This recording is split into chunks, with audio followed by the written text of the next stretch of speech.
Well, I came back from watching the very, very, very anticipated Marvel movie to start off, finally, the blockbuster movie season.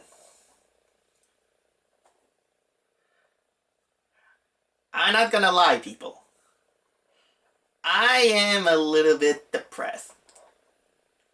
Really? A little bit depressed. And don't get me wrong. I'll say it right now.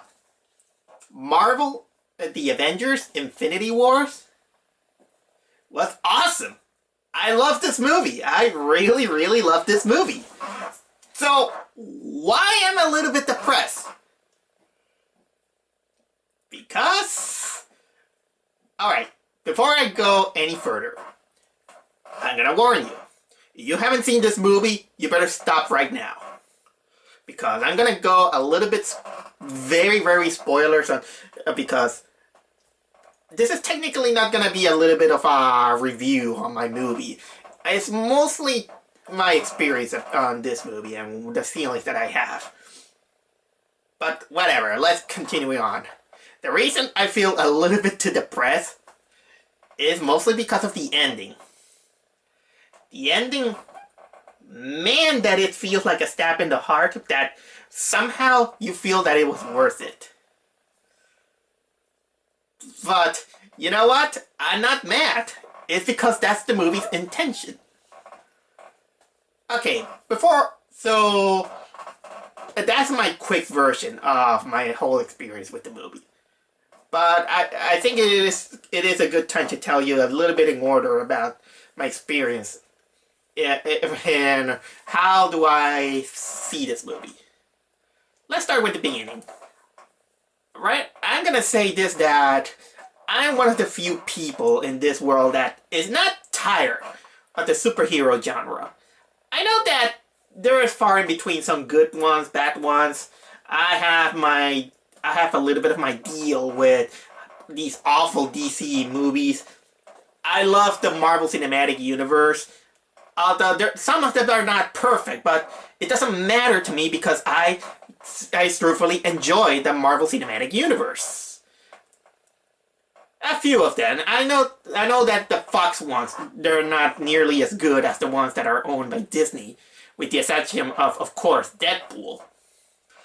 And if I have to say which is my favorite of all the Marvel Cinematic Universe movies, I will say gladly that it is the Guardian of the Galaxy.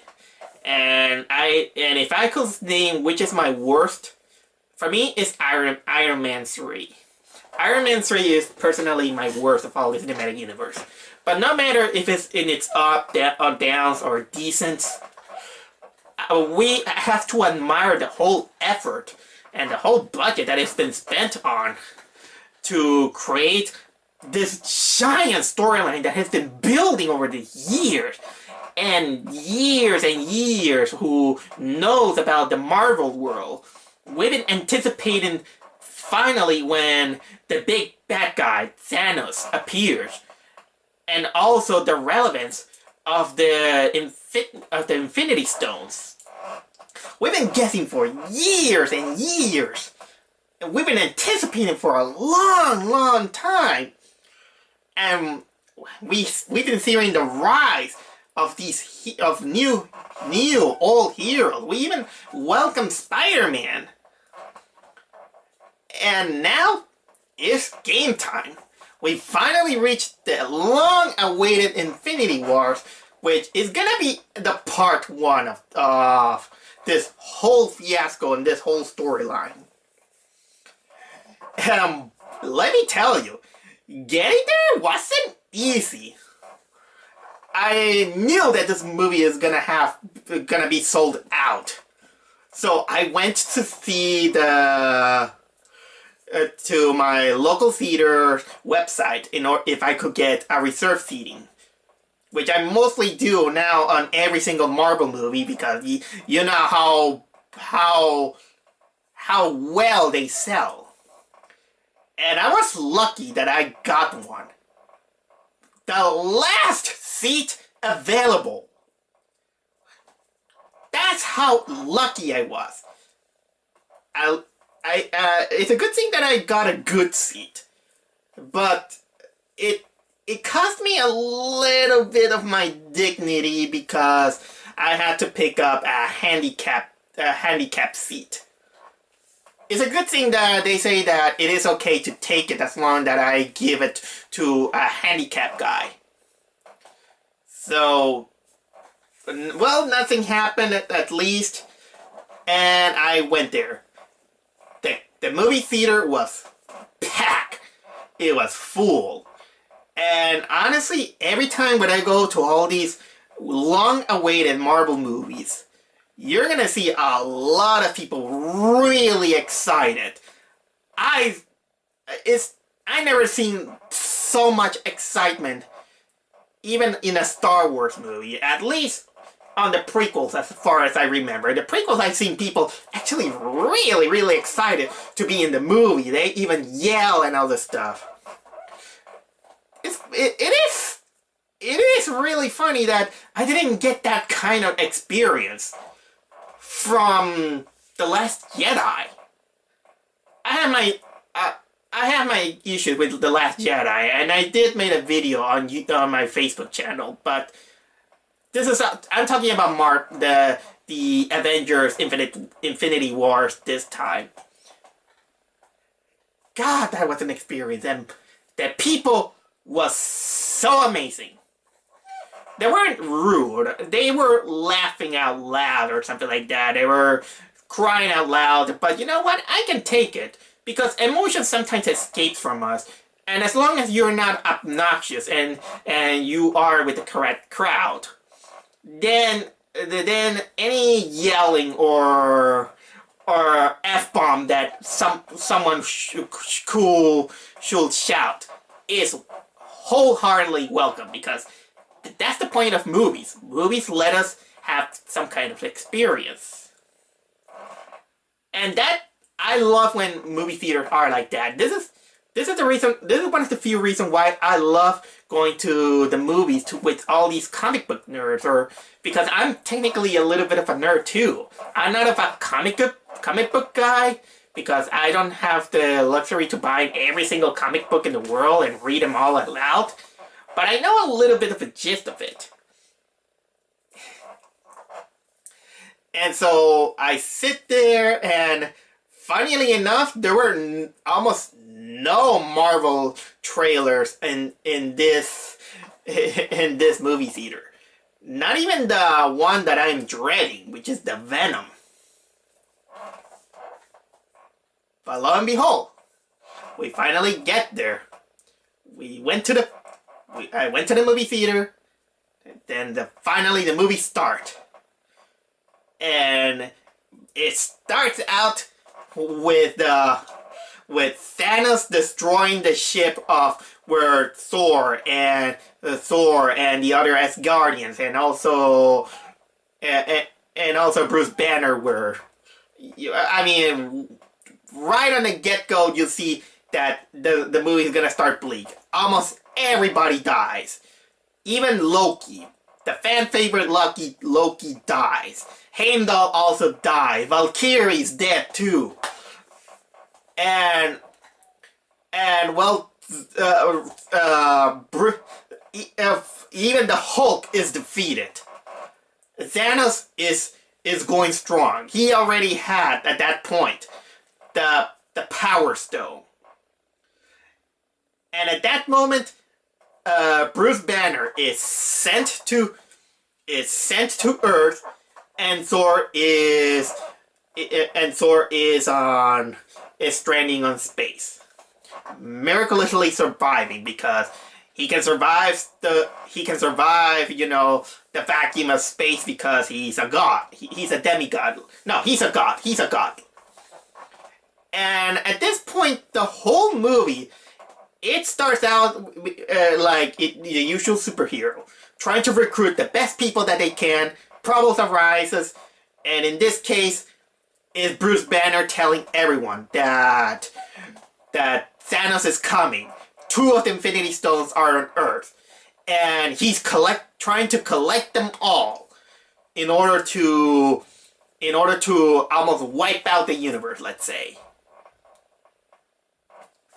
But little Bruce Banner knows is that things were a little bit hectic on Earth, mostly because the Avengers are kind of split.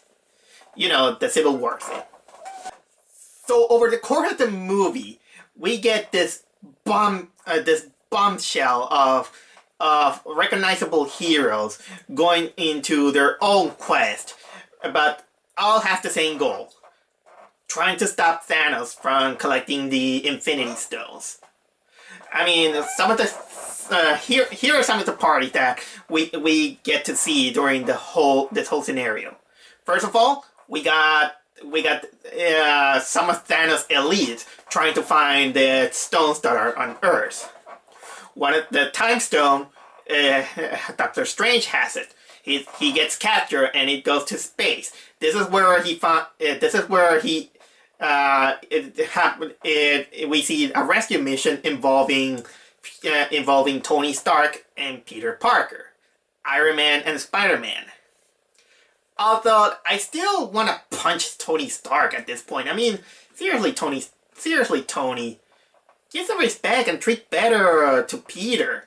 I mean, and I want to tell you, all these Marvel guys, we need to treat Peter Parker a little bit better. I mean, believe it or not, Peter Parker is one of Marvel's MVPs. He is he's one of her favorite heroes, myself included. I love Spider-Man. I know that comics has its faults, you know, one more day and all this stuff, but okay, who cares? Okay, who cares? Another party are the ones that are trying to protect the Mind Stone. The Mind Stone is with Vision. This party involves Vision, of course. We also have Wanda, the Scarlet Witch, and then we see we see Natasha, the guy who was the Falcon. I don't remember his real name, and of course Steve Rogers, you know, Captain America. Now, these guys are trying to find a way to remove the Mind Stone without resorting to sacrifice Vision, and of course trying to find out how to get rid of that Mind Stone. And it is eventually joined by Black Panther, who they might have the technology to do it. The other ones are, well, the other ones are, at the beginning of the movie, we see that Thanos already has the Power Stone. I don't remember if there was a movie that had him shown that how he got it from the Nova Corp. I think it wasn't, I don't remember much. I thought they mentioned that it was a thief that stole it and got it from him. But at the beginning of the movie, we see that, yeah, Loki snatched the Tesseract when Asgard was being destroyed. So when Thanos destroyed the salvage ship, Loki was forced to give the Tesseract where the Space Stone was. So technically, Thanos starts out the movie with 2 stones on his hand, but then there are the other 2 stones that I mentioned. The reality, because at this point I gotta mention that one of my biggest delights and one of the things that I was waiting for this movie is that we also have the party in space, and it's not just Thor. It's none other than the Guardians of the Galaxy. Finally! That was the moment I was waiting for a long time. To finally have the union of the Guardians of the Galaxy with the Avengers. So yeah, the Guardians of the Galaxy rescue Thor. And as you can see, as you remember, many of the Guardians of the Galaxy have their grudges against Thanos, especially Gamora and Drax. Gamora for the most part, because you know Gamora is the stepdaughter of Thanos. But at the same time, the parties also separate in a while. In this case, Star-Lord, or Peter Quill, what you want to call it, Gamora, Drax, and Mantis, they go to where the Reality Stone is, which is on the hands of the Collector. And in the meantime, Thor, Rocket, and Groot, Teenage Groot at that moment, they go in a side quest where they're going to a planet in order for Thor to build a new weapon in which he might kill Thanos. And not to go into too much spoilers, the whole thing goes down bleakly because Thanos is kind of like this indestructible force, and little by little you'll see him getting the upper hand, especially because he has those really powerful stones. But almost at the end of the movie, it also becomes very sentimental, and trust me, this movie is very sentimental with all the characters. I mean, they're doubts, but the biggest core in this one is Thanos and Gamora in this case, in which Gamora kind of knows how to destroy Thanos, but unfortunately, it needed to. Apparently, she wanted Peter Quill to kill her, but Thanos thwarted her. It is later revealed that Gamora was kind of like a key, was the key in order to get the stone that we never knew where it was, which is the Soul Stone. And well, we did find it. Gamora actually knew where the Soul Stone. She was being forced after seeing her stepsister Nebula being tortured. And well, we get to see that planet, and we have apparently the ghost of Red Skull. And it is shown that to get the Soul Stone needs a sacrifice of someone that you love. And well, you think that Thanos is this crazy guy who feels that no love for Gamora? Well, in a way, you can see that they humanized Thanos into thinking that, yeah, I have a love to my stepdaughter, but it pains me, but still, I have to do what I have to do. I'm not going to reveal too much because it's going to be a little bit too complicated, but I'll give the gist of it. Thanos, he's also kind of like an interesting character. He is this Titan who apparently foresaw the doom of his people, but he has this crazy psychotic mind that in order to stop suffering, he must end the life of it. So most of the things he thinks is that he thinks that he's doing noble things, but he might do it, but to certain extremes.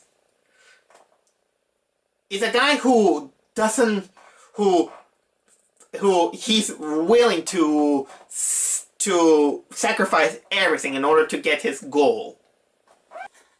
So technically what happens is that Thanos sacrifices Gamora, and he finally gets the Soul Stone. And at that point is when we get to the climax. The climax is kind of divided in many sections. I mean, technically we got 3 climaxes. The first climax is when the rest of the Guardians of the Galaxy finally meets up with Doctor Strange, Iron Man, and Spider-Man in a planet called Titan, and they finally decide to confront Thanos there because well Thanos was going after Doctor Strange, who was holding the Time Stone. The second party is. The second party, it is in this star where Thor, Rocket, and Groot they meet Peter Dinklage, who is this dwarf who knows how to create weapons, but there's a problem on the star that is not functioning very well, and they have to power it up to create an axe that could kill off Thanos. And the other party, which is Captain America's party, they're on Wakanda, trying to fend off the army of Thanos, who are trying to get the Mind Stone from Vision. And it is a giant climax. And well, after a while, we do finally get to see also Thor joining Captain America's party with his axe alongside Rocket and Groot. Also, we also in the team we also get to see Bucky, Winter Soldier, who he's also back. We saw him on the post-credit scene from Black Panther, and he got his new bionic arm, and he joins the battle. So man, we got two big battles, big wars in this movie. And you know what? As great as this battle goes, it still wasn't enough. Thanos is really powerful. He plays off even with the sentimentality of Star-Lord in order to get the upper hand. And they almost wrecked the whole team. He almost kills also Tony Stark, to the point that Doctor Strange had no choice but to give the Time Stone. And the other parties, they managed to defeat a lot of the army and the elites. They're still overpowered by the immense number of aliens that were battling them. And not much is, and also we get to see that Bruce Banner, he can't turn into the Hulk because the Hulk is traumatized after his defeat against Thanos. So much that when he tries, he just screams, "No!" So pretty much Bruce Banner, in order to participate in the war, he had to depend on the Hulkbuster. And another part of how desperate this situation is going. We see that Wanda, who had formed a relationship with Vision, she's kind of hesitant to lose him. But then, after Thanos gets the Time Stone, he returns to Earth. He goes to Earth, and let's just say that he does manage to get the Mind Stone. And from that point, I even have to tell you about the audience reaction. Because, man, Thanos did explain that once he get all the Infinity Stones, there's gonna be kind of like an universal wipeout in which half of the population of the universe are gonna be erased. And Thor even fails to kill Thanos because, well, he didn't aim the head. And then Thanos escapes. And while Thanos sits on somewhere in a peaceful place in which he is stated with Doctor Strange, the world begins to fall into dust. And lots of our favorite heroes, they even begin to disappear into dust. Many were shocked. I was also shocked. I mean, the ones who disappear are Black Panther, Bucky, Winter Soldier, Mantis, Drax, Star-Lord also disappears. Doctor Strange also disappears. Um, I don't remember much, but the one that hurt people a lot is Spider-Man. When Peter Parker begins to disappear, at that moment I heard one of the guy in the audience who was invested in it screaming, "No, not you too! Thanos, you fucker!" No, I'm serious. That's what happened. Everybody was shocked. We were all shocked, and the music and company it's so depressing, and it really showed that this was the defeat, a total defeat of the Avengers. And then, after seeing all this depressing note, the credits appear. And the credits is as bleak as you could ever imagine. And my heart was depressed. And the people were like, what that? And then, fuck you, Thanos! Someone screamed in the audience how angry there was. And you know what? Let them be angry. Let us be angry. I congratulate you because even though it is anger that you gave us in this ending, this is something that you kind of earned. It's not like an anger that... It's not like an anger that you could say that, yeah, I hated that movie. So much like my anger when I see awful movies like Jumanji or Rampage. That was genuine. We were all depressed. Even when the title in Avengers Infinity War appears, it disappears into the dust and all this stuff. And like I said, there's always a post-credit scene. And the post-credit scene, at least, is a little bit of a glimmer of hope behind the chaos. Because the post-credit scenes involve Nick Fury and Maria Hill realizing that something is happening. Maria Hill disappears, and Nick Fury apparently begins to input something on his really antiquated beeper. But Nick Fury also disappears into the dust.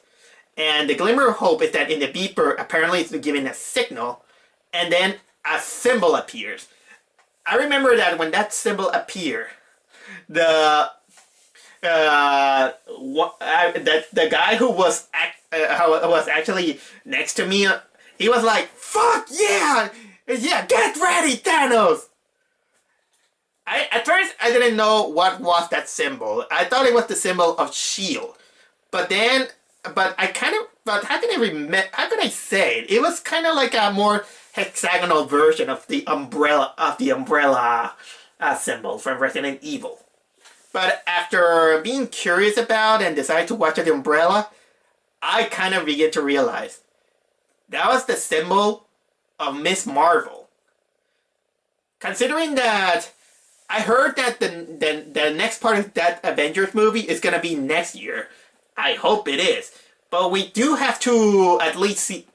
We do also have two more Marvel movies that we're gonna have to see from that universe. I'm not including Deadpool, Deadpool 2, and Venom. I know that we have the Ant-Man and Wasp Woman movie, and also the Ms. Marvel movie. Oh man, I hope that they do something to come back, to bring back the heroes that we lost. So that's technically my experience on the Avengers Infinity War film.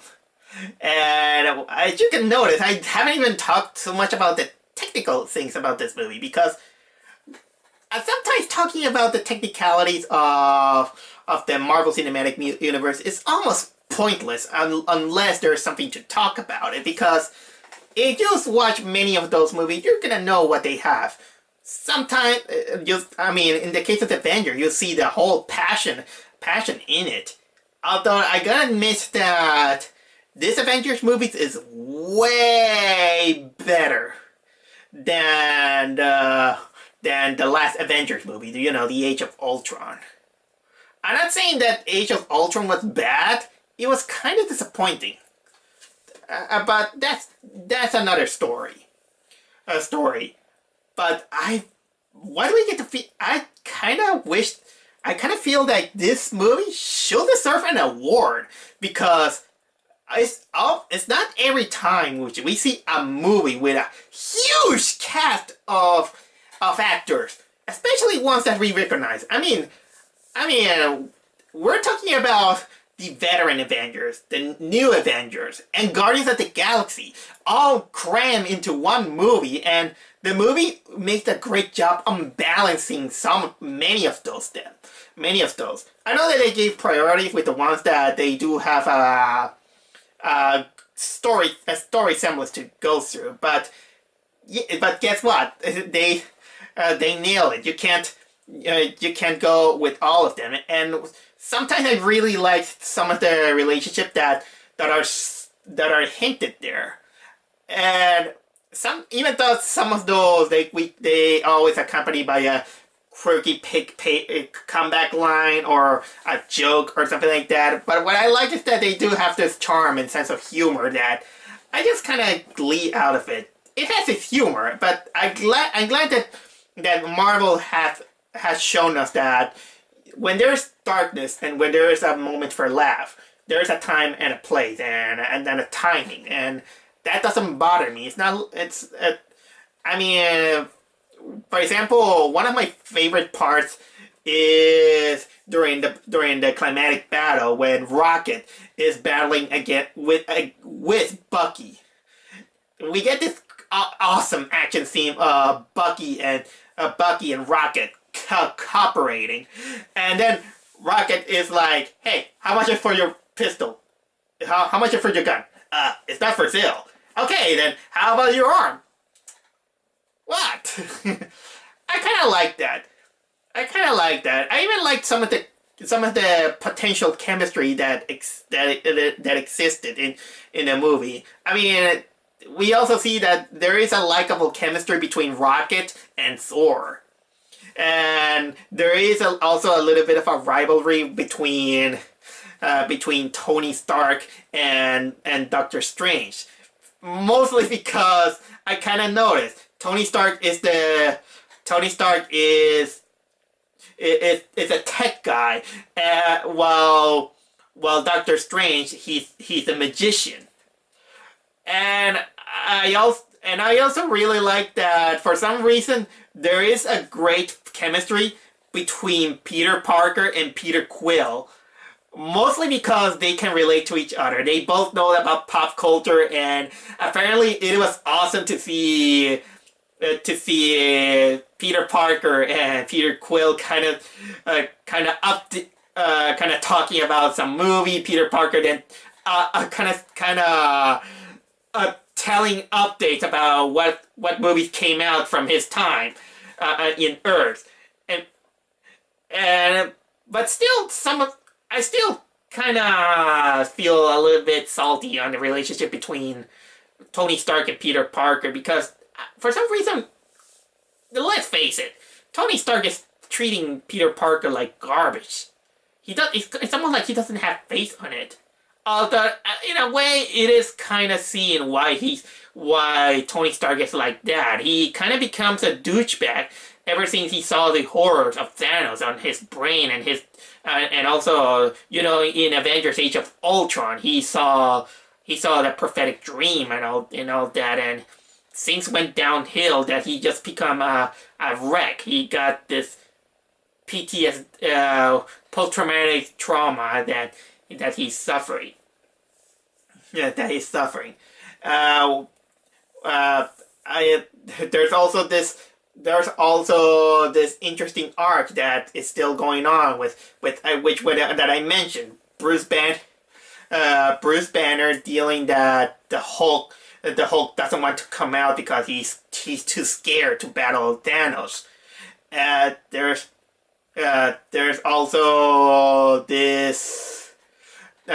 the relationship between Peter Quill and Gamora that they managed to bond, but their relationship has been used by Thanos. What else there is? Again, the relationship with Wanda and Vision. Oh yeah, one thing kind of escapes me, but I'm not kind of sure what it is. Okay, I also there's that.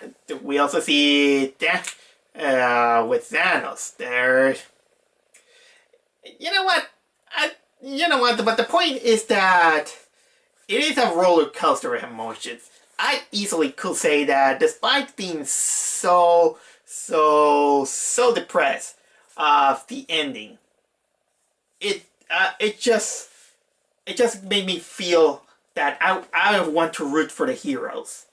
That's the point of movies.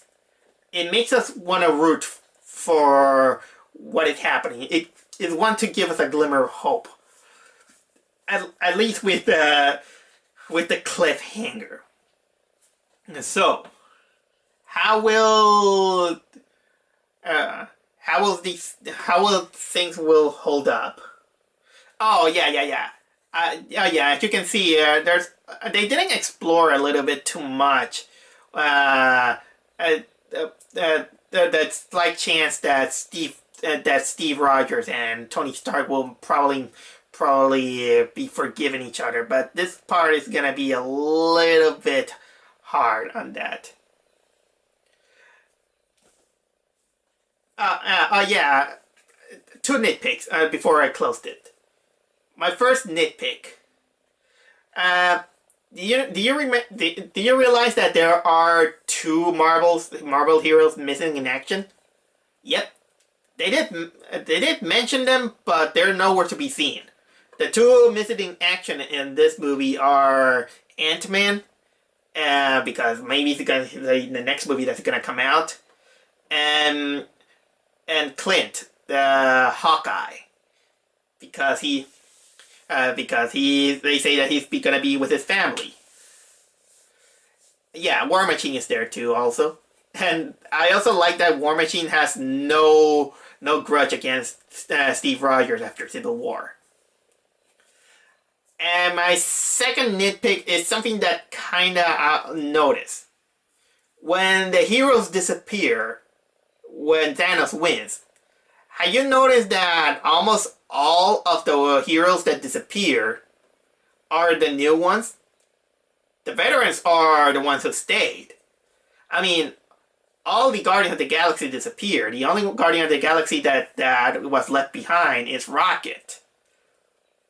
And all the that's technically a little bit of my complaint. I mean, why did they keep the veterans instead of giving opportunity to the new ones? But that's just a nitpick. But either way, if you're still on the superhero market, I highly recommend to watch this movie. You're gonna have a lot of fun. If you're not into the other superhero movie, there are other movies that you could watch. I heard that Isle of Dogs are still out there. Uh, I I don't want to recommend Rampage, but probably I could recommend Truth or Dare for a stupid bad movie. But well, I'm still on the superhero bandwagon, and if other people say otherwise, I don't care. I don't care. This is one of those few movies that I'm just kind of glad that I am on the crowd.